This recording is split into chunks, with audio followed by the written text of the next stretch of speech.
स्वराज्य संस्था निवडणुकांची सुनावणी पुढे ढकलली। सुप्रीम कोर्टात आता 4 मार्चला होणार पुढील सुनावणी। नाशिकच्या कुंभमेळ्याबाबत मंत्रिमंडळ बैठकीत 3,354 कोटींचा आराखडा सादर। कुंभमेळ्यासंदर्भात उद्या मुख्यमंत्री दालनात होणार बैठक। मंत्री गिरीश महाजनांची माहिती। मंत्र्यांनी दिलेल्या यादीत 16 जण फिक्सर होते, त्यांची नावं जाहीर करा। खासदार संजय राऊतांचं मुख्यमंत्र्यांना आव्हान।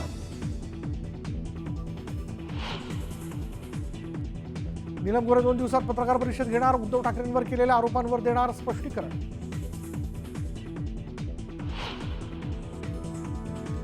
इंद्रजित सावंतांना मिळालेल्या धमकी प्रकरणाची गृह खात्याने घेतली दखल। मुख्यमंत्र्यांची कोल्हापूरच्या पोलीस अधीक्षकांशी फोनवरनं चर्चा। सावंतांना आलेल्या फोन कॉलची चौकशी करण्याचे आदेश। प्राजक्ता माळीच्या कार्यक्रमावरून वादाची ठिणगी। चुकीचा पायंडा पाडू नका, माजी विश्वस्त ललिता शिंदे आक्रमक। उल्हासनगरमध्ये रस्त्यावर कोसळलं भलं मोठं लिंबाचं झाड। सुदैवानं कोणतीही जीवितहानी नाही। झाड कोसळतानाची दृश्य सीसीटीव्ही कॅमेऱ्यात कैद। मुंबई महानगरपालिका आता कचऱ्यावर कर लावण्याच्या विचारात। महापालिकेने कायदेशीर सल्ला घेतल्याची ही माहिती।